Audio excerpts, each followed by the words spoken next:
table, please. I did say 5 minutes, thank you.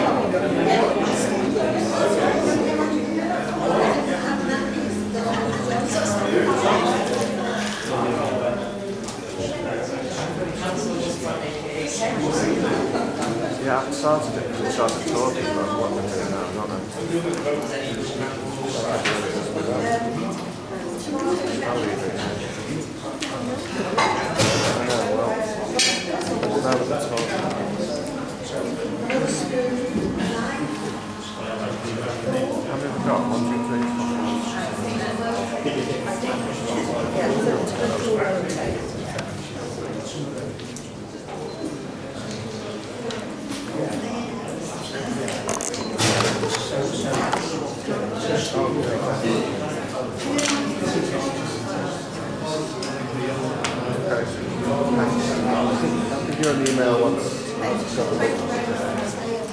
Thank you. Can I now call the meeting back to order, please? Gerry Ellis, one of the members, has had to go. He was late for another meeting, so he gives his apologies for the rest of the meeting. Thank you.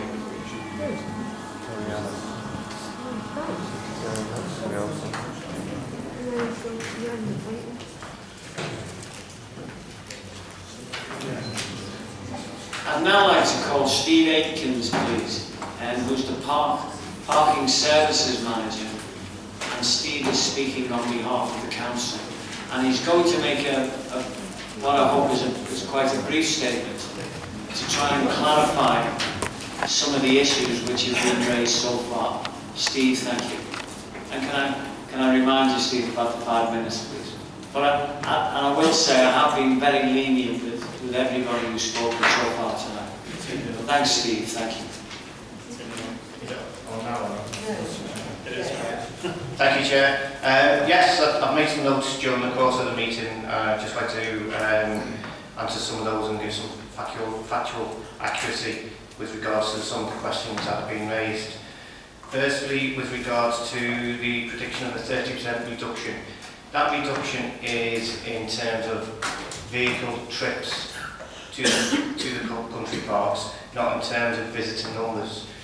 In order to evaluate the scheme and predicted income, we have to look at the number of vehicles coming to the parks, not the numbers of trips. The 30% reduction is an estimate, and it's just based on experiences when we've introduced an increase in car parking charges in and around the borough. We haven't introduced new sites such as a country park, so we've had to use a best guess estimate in terms of that figure. Typically, you may see sort of a 20% reduction if parking charges are increased in sites. So I've used a prediction of around 30% in trips, a reduction in vehicle trips. With regards to the operation and running costs for the country parks, that was predicted at around £21,000 per annum. That has already been deducted from the predicted income. So the 150k predicted income from the country park sites is less of the operation running costs. That's already been removed from that figure. So that's the net? That's the net figure, yes. There was a question or a comment surrounding the wheel lines on Station Road in Thurston. Those yellow line restrictions were already in place. They've just recently been renewed, remarked because they're worn away. So they're not new lines to address any displaced parking. As a result, they're only just been remarked. I think that's it. I've got other notes. If questions are asked, I can answer them. Thanks very much for that, Steve. Thank you. Christina. Steve, I'm a little concerned at the guesstimate because you seem to have based it on what would be, say, people parking to go to shops, and in fact you've got the 30% go down because they found somewhere else. We're talking about something more specific. Can I ask you, did you ever look at something like the National Trust I'm a member of Scottish National Trust because it's far cheaper than English National Trust, but I can still go to their properties. So I don't pay for parking, which is why I go, because with the dogs, I never look at the houses. I just pay that amount every year so that I can park in all their car parks, except Tapman Park. Now that would have been an interesting one for you to look at, because that's National Trust, but the car park is owned by the council, and the council charge. And it would be interesting to know how many people don't go to Tapman Park because they have to pay for the parking, who are members.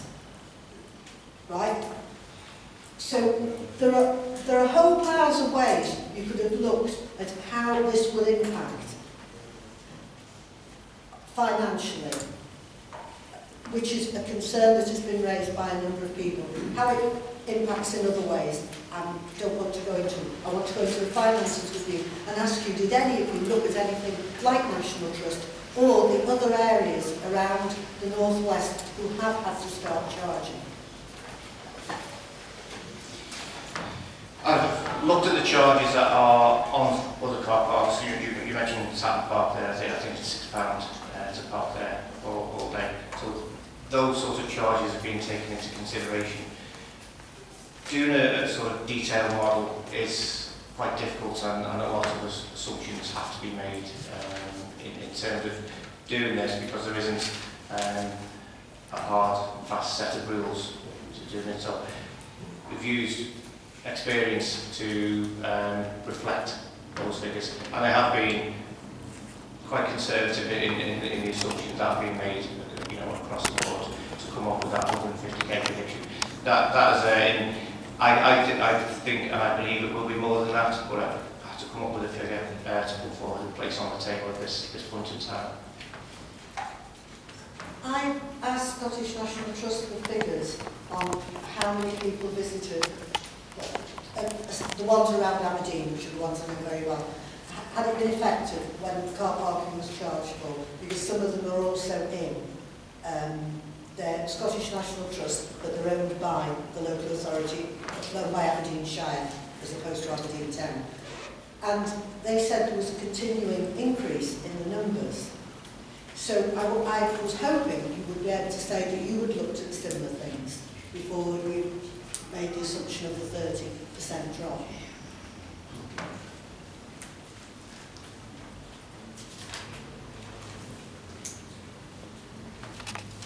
That's fine, Steve. David? Yes, thank you, Chair.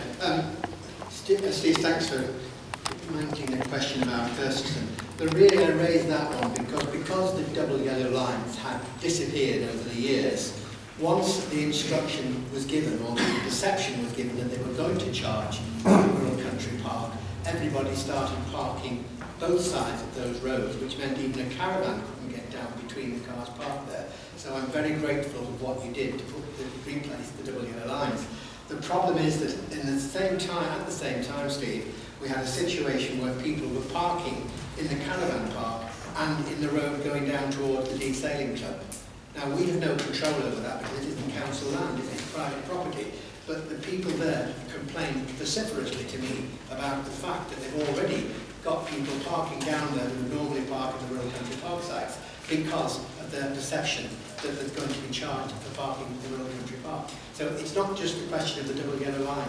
It's back to where we started before, Chair, it's the unintended consequences of what will happen, and we can't do anything about that. All it's going to do is to impose a total obstruction on both the caravan owners who complained to me and to the desailing club, who've also complained to me about the knock-on effect of cars parking on their roads because of the action we're taking at the country park. I wonder whether that's been taken into account or not, Steve. And the second question was, the first one I'd really like an answer to in terms of what you feel you can do about that. And the second one was, what discussions have you had, if any, with the Director of Public Health over the likely impact of these charges on poor health? Because poor health has obviously been an issue that's been raised by a number of people this afternoon. So it's the two things, the impact of these charges on the private owners down the Station Road, and also whether you've had any discussion with the Director of Public Health. I mean, you and I have been in many discussions over many, many years now on various issues across the borough. transportation, and I've always valued your input, so I come from that stance. Thank you, Chair. What I would say is we will monitor the impact of the implementation of any parking charges within the areas and look to address any highway issues that arise from that. The access road there for the caravan park and the Seacombe Club, obviously people can park there now if they wish to do so, if there isn't a barrier system in place. And as I put, it's not something that the council owns, so it's something that's within their control to manage access in and out of that site. They may say it's an impact of the charges, which is affected that, but we will monitor that effect on that. I think really that's what I can say on that one to this point in time. With regards to discussions with the public health, obviously myself and the council are passionate about our parks and take our public health responsibilities seriously, and again we will monitor the proposals once they're introduced. We did not engage directly with the health authorities during the public consultation. There is an argument that could be put forward that discouraging parking or people to make trips in their vehicles may encourage or make them think about their journeys and use cycling or walking as an alternative to go into these locations in their private motor vehicles. Just a quick I think the problem is with the one that I'm talking about at the moment. I could talk about many others until you join me. With Thursday, there's very few different alternative ways of getting that long distance. There's no bus service down there. There's nothing down there at all other than being able to drive about a mile and a half down a road to get to that area. So I think we have to take that part into account. You can't really expect people with children, elderly people, to cycle all the way from what is in fact the Cottage Grove pub all the way down to that park area. They're going to try and take the car. It's just a fact of reality and a fact of life. Thank you, Chair. I've got Warren, then David, and then Dave.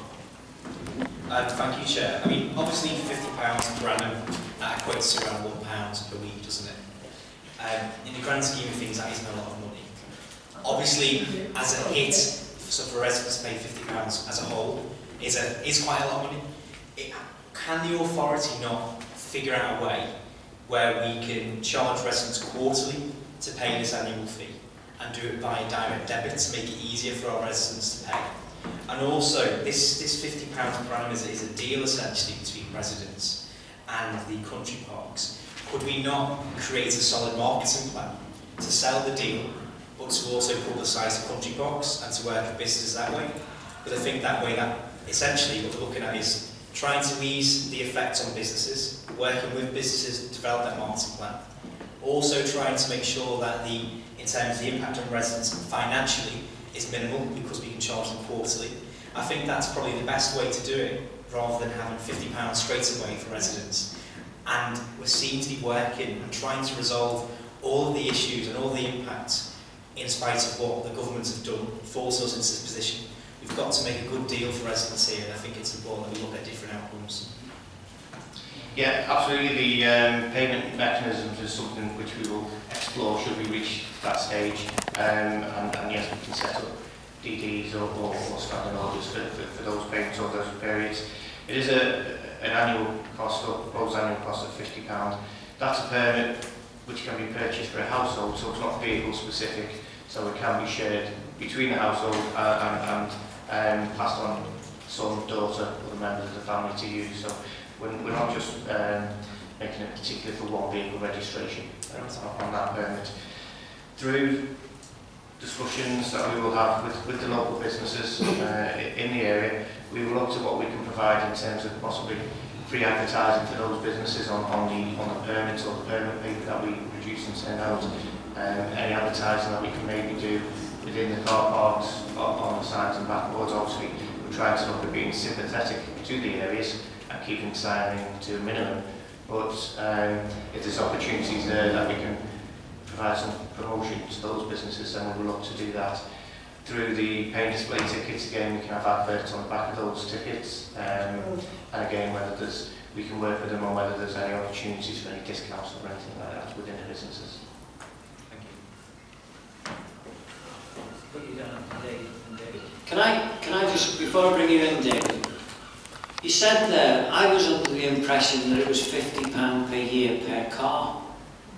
So you just said there, Steve, so the £50, there will be a pass produced, will there, which is transferable. So if I for instance, paid the £50, and I hope we introduce it so, as Warren suggested, where we can make it affordable or more affordable for people. So I've got 4 daughters, so I could say to my daughter, you're going to Roydon Parkway, you're going down to Easton, here's my car park pass, and she can legitimately put that in her car, and so on. We can pass that around. Now, if these proposals do go forward at the end of this evening, we've got to make sure that we advertise. We've got to make sure that the general public are aware of everything that we're trying to do. Thank you. Yeah, absolutely, Chair. We liaise with the councils, PR officers, etc., and we will do a campaign launching this, along with other measures that we're bringing in with the charges, such as a cashless parking scheme. We're doing some promotion around that, so absolutely. David, then Dave, then Christina. David. Thank you, Chair. I must admit, it's been a sort of a meeting of apples and pears, really, in the sense that we've sort of been comparing what is a community-spirited part of the Wirral with Snowdon and Tatton Park. With the greatest respect, I go to one several times a month, and the other one I go probably once a year. I think we need to get away from sort of comparing the two. They're not the same. They're clearly a real community. But that aside, I appreciate you sitting there, Mr. Atkins. My question is, how, with your team, do you intend to manage and sanction those that fail to abide by this scheme, who park their vehicles? Given that you obviously have finite resources, which are now going to be even further stretched, how do you intend to do that? Yeah, it's something which again we will monitor the impact on. We're not looking to penalise motorists or those who are short-stay visitors dropping off a cattery, etc. So we'll be giving an appropriate amount of time in terms of an observation period for that kind of activity. The sort of patrols or numbers of visits by the enforcement officers will be directed at appropriate times. If it's impacting on the highway and they need to be there to enforce existing yellow line restrictions, then we will do that to enforce the displaced parking. But we won't be visiting 2 or 3 times a day to these country park sites and vigorously enforcing them. That's not the intention of these proposals, to be issued penalty charge notices for those who only pay for an hour and have stayed for an hour and a half, say. So there will be a period of time where people will be allowed to park with their businesses? Yes, absolutely. Well, again, through those discussions we will have with the businesses, should these proposals go ahead, we will look at the issues locally to those country park sites and address those concerns that businesses have raised. Could I suggest that period is 2 hours? What will the salary be? Can I just have a point of clarity? We weren't comparing Ben Nevis or Tatton Park. We were using them as an illustration of places which have got car parking charges in place where they're working. So it wasn't comparing, it was actually an illustration. Dave, would you like to come in there? Thank you. Thank you very much, Chair. I'll refer to the report document from the Cabinet member, and I will also ask some questions in relation to it. Listen to what one of them said to you in response to going back in relation to businesses. We have in the report itself in 5.2, it is hoped that this initiative will largely address the concerns of the local businesses that rely on the use of the country paths, and these proposals will be carefully monitored following implementation. Dave, I can't hear. Sorry, I apologise, yeah. It's 5.2 in the report on page 9. Closer to your mic, Dave. I will say, yeah. The report says that we'll talk to the businesses, and hopefully this will alleviate any problems. My question to Steve is the same one I asked to the cabinet member. Why didn't they speak to these businesses before the very first implementation of the proposals that are coming forward to us? Taking into account the points that Warren made earlier on, that they should be looked at lenient. I'm more concerned, not only for Roy and Thurston, but specifically Easton, because as I explained before, one of the ladies that did the presentation, it's actually surrounded by the car park. So, and she's never been asked one question about what it would be like and the effect on her business. And why are we doing it proactive and not reactive is the question for you. But the point that I wanted to ask is the financial implications, and it's in relation to 6.2 on that.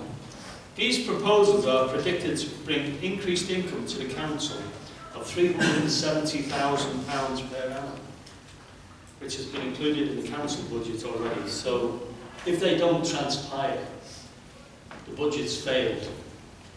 My view is that, as I said earlier on, how are you going to implement something that's going to bring that revenue when we've heard from representative from Arrow Park Golf Club who estimates that the loss of patronage will actually make quite a substantial loss to the car parking charges. Given your own estimates, when you said before, initially it's vehicle trips, which would be reduced by 30%. Well, to me, anybody going there will stop. Doesn't mean they don't go. Then you revise that to 20%. But even a 20% reduction on what you estimated to be still falls well below the revenue that you expect to make in the long term. Am I right?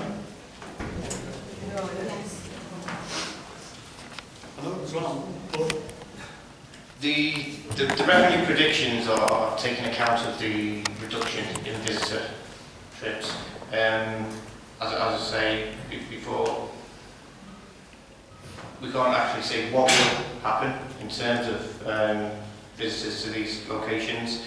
You did mention Arrow Country Park. We've had mentioned the annual permit will cost 96p a week in terms of that. A round of golf is typically £50. There are concessions at other times at the golf course. These permits can be shared, so it's making people think about their vehicle trips and their journeys in terms of that, which if it is shared and they play twice a week, it's for the golf site it is 48p a trip, and it's taking those things into consideration. But those financial predictions, which include the 20p increase in that 370,000, is based on making an allowance for reduced vehicle trips to those sites.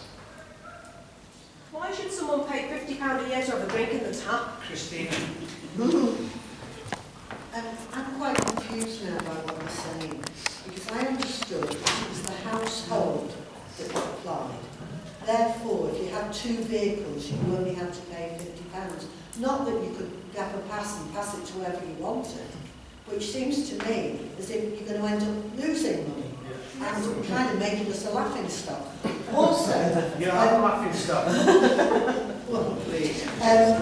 Also, I'm a little concerned about what you've said about if people go over the parking charge. Because if we start saying to people, yes, you can go over the time and not be charged, then we've set a precedent across the borough. So I'm not happy with what you've said, and I think I must have misunderstood. And my second question is, so clarification on that please. Second question is, blue badge holders, where do they stand in all this, please? I'll answer the blue badge one quickly, because that's a simple one. At present, our policy is not to charge for blue badge holders on any charging sites. or residential parking areas, etc. They can park there for an unlimited amount of time on those. The permit, the point that we're making there with regards to the permit, if there are 2 to 3 vehicles within the property, they would only require to have one if they went in any one of those 3 vehicles. If they're going to go in 2 vehicles, they would need 2 permits to do that. If that property owner chooses to pass that on to a family friend, they run the risk of it not being returned, etc. And like there'll be a cost of replacement. But that's something which can happen now with regards to visitor permits at residential parking schemes and residential areas.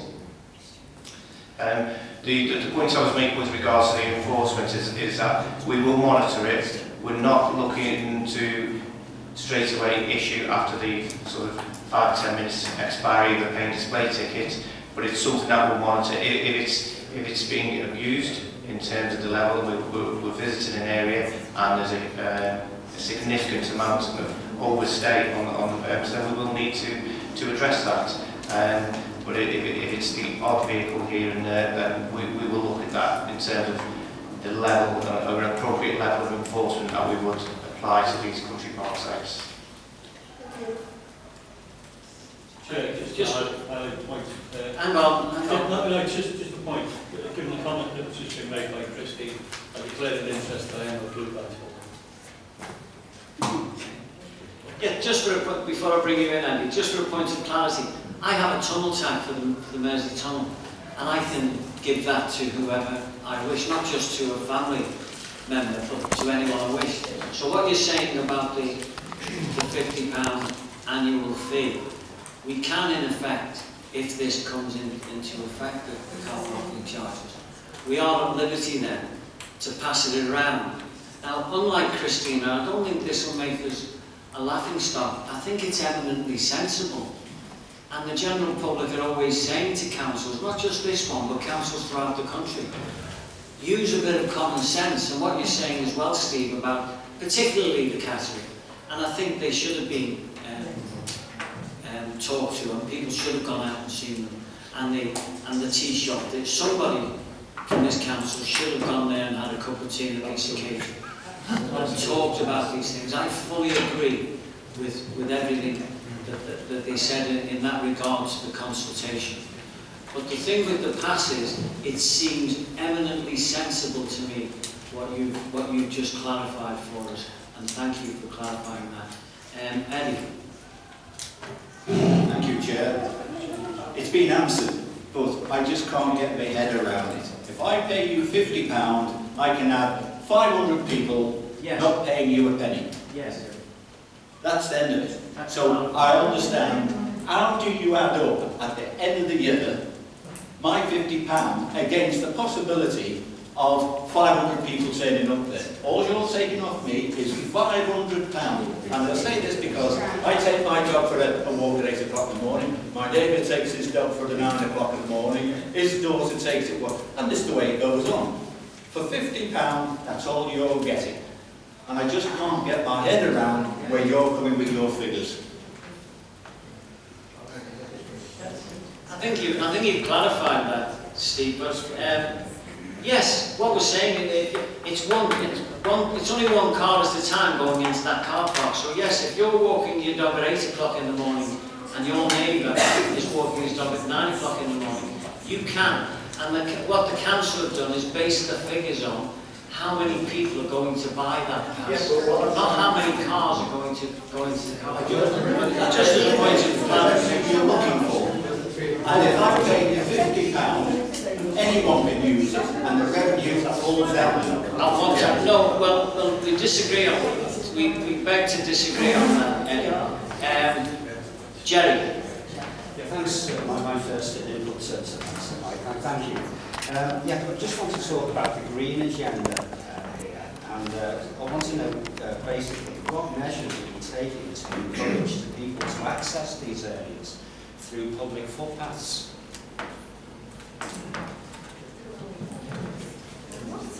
It's not something that I'm directly involved in terms of that. I just know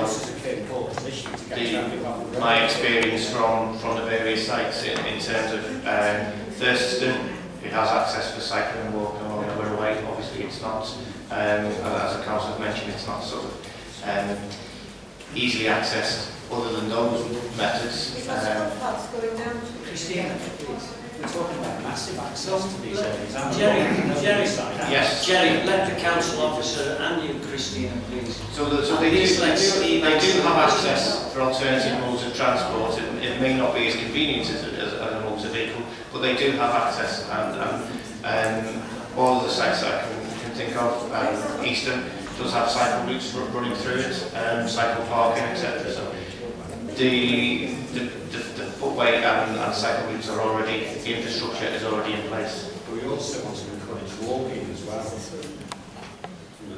Again, talking about health benefits. Are there any further questions for the council? Steve? Just going on from this pass issue, one of these passes, the £50 pass, will that cover every country park, or is it just going to be for certain, each one individually? Yes, it can be used in all of the 4 country parks that we propose to implement the charges. Dave? Thank you, Chair. I don't want to increase the pain on the general public, but I will talk about Eastern Country Park again, the car parking. It was mentioned, thank you. It was mentioned that there is 2 other car parks close by, which are highlighted for this particular charge. The effect of one will be detrimental to a very important part of country park, which is known nationally for the bluebells that grow in that particular area. Is there any view that the Riverside Park, maybe that's the right name, well, it's right down by the old power station, the effect that would have, plus the one leave the sports field?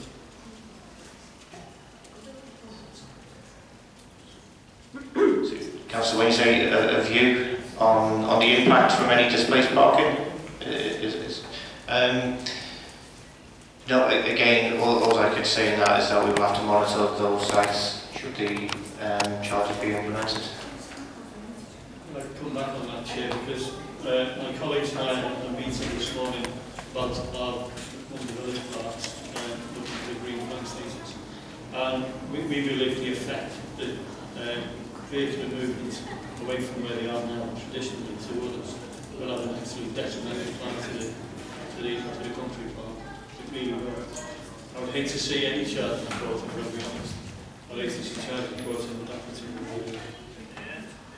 I still go back to the point that you're hoping to raise 370,000 per annum through charging in these particular areas. Given the information that, or the comments that we've received from those people who've done presentations today, I don't think this is anything that's going to happen. Just 2 things, Chair, quickly. Encouraged by the fact that you talked about, the first time I've heard it, about discounts on the tickets and advertising on the tickets. I think that's really good. And also advertising for the different businesses, etc. But the reality of it is, how would that be done? And of course, that'd be an extra cost, wouldn't it? So maybe you could kind of expand on that. And I think, to be honest with you, Chair, time and time again we've heard today, the one thing that comes through, the big narrative that comes through with this is the total and also lack of consultations going on with people. I'm sure there's been paper consultation and online consultation, but you can't be going down there and speak to people on a tube station, having a cup of tea, putting your arm around somebody to talk to them. And even if they disagree with you, it really gets the point over, and it does reassure people in the long run, and it helps when we get to this point. But if you can reassure me on the first one and tell us how, in reality, because I know it's a hard one maybe to do it, I don't know, because it's been done in other places, isn't it? How you can advertise on the tickets and look at discounts. Again, talking to some of the businesses to actually do it. Yeah, certainly with regards to any permit paper and putting any adverts on that, that's just printing costs for the local authority. We would have to, which we do, purchase special permit paper with holograms on, etc. And it would be an art form that would be drawn up probably at fairly low cost, just did that, so we'll print out as part of the actual permit paper issue. Again, with any, it's up to negotiation with the businesses, but again, with any sort of adverts possibly on the notice boards around the car park, that would be explored. I don't know what the cost would that be, but again, it's something to explore. And then with the adverts on the tickets, there's different mechanisms for doing that. Currently, if we, or our provider sells the adverts, then we get the tickets free of cost on that. So there's active encouragement to sell that advert space. Other times we use a road safety message on the back of tickets, etc. to do that. So again, it's something which we could explore and discuss, but it may be we could do it for a period of time at no cost to the businesses, or we'd have to do it at a discount, etc. But that would be something following the discussions. We don't want it. It's more visual. Destruction of the environment. Billboards. I don't want my business cheapening in this way, and you're taking over like we'd be all for it. Again, no consultation, and there's been no paper consultation, no email consultation. We have been totally disregarded. Are there any further questions from the members, please? Steve, thanks very much. Yeah. And thanks for clarifying quite a few points there, Steve. Thank you.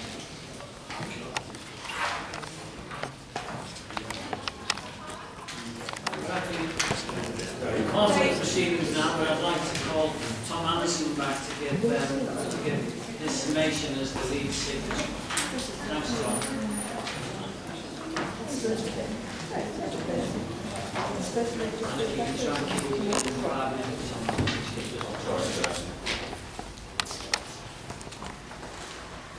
Thank you, Chair. May I just first of all thank all the witnesses on my behalf who spoke so eloquently and for their time this evening. Just to summarise what we've heard tonight, we had the cabinet member couldn't even admit that he'd spoken to anybody. He broke his promise to speak to these people after the last calling, and yet he didn't do it. We haven't had any consultation whatsoever by any council officer or any elected member, and I think that is an absolute disgrace. We heard from Julie Webster. This council still works in silos yet again. No department speaks to one another. She didn't even bother to give her view on what public health impact it would have on people, what impact it would have on Wirral's 2020 pledges. And then we find out she doesn't even know her own department's budget. So, you know, that fills me with confidence. We've heard from Councillor Gilchrist on the impact and the displacement of the surrounding streets and private businesses.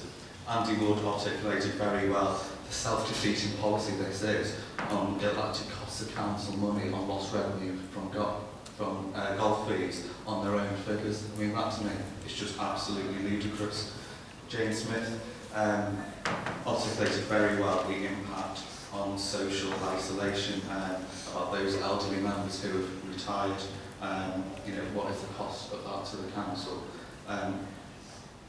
You know, I won't go through all of this because of time, but you know, Pat Gibson Saxby spoke very well about the elegance of the place, about how it brings comfort to people in most distressing times, and not everybody can afford the £50. Even £1 a week is a lot of money to people, and Wirral's meant to be the leisure peninsula. The areas of beauty spots are meant to be free. You know, what cost is that going to do?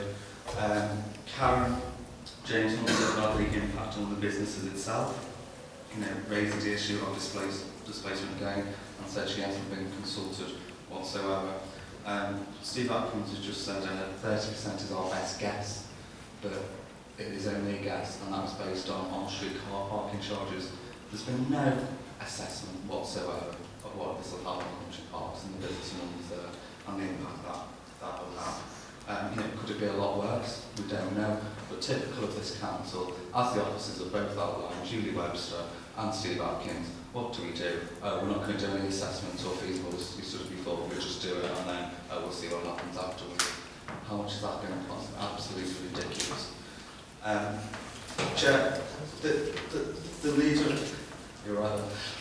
Sorry, it started over here, I choose it that way. The Leader of the Council has said, he wants to be judged and held to account on Wirral's 2020 pledges. And it's clear tonight that no due regard or consideration has been given to any of those pledges regarding older people live well, people with disabilities, vibrant tourist economy, thriving small businesses, cultural opportunities for all, and Wirral residents live healthier lives. Just to sum up as well ahead, try not to be political but about austerity, and it's the government that's forced us into the position and we would have, if it was up to us, we wouldn't put any charges. And that might be an argument to be made, but what about if £12,000 per car park is so valuable to this authority, why did you drop the scheme for Birkenhead? Why was that dropped? If we need every penny. But let me give you an option. There are some choices to be made. This net's 150,000. Why don't we delete the post of Director of Strategy and Partnership who's just left this council? That'd save us £146,000 a year. Why don't we scrap the Wirral View that has £237,000 a year? And in future, why do we have to have a feasibility study for a golf course that costs us £800,000 and not a single hole has been dug in the ground? And I'd just like to mention that 42 million are in reserves in this council at the moment, of which 8 million we've left for the councils. The Chair would implore the council, the committee tonight, there is no real revenue raising in this. There is choices to be made. We can take money from elsewhere. Please don't carry on with this. It's an absolute absurd proposal that will cost us lost revenue in other places. Thank you, Chair.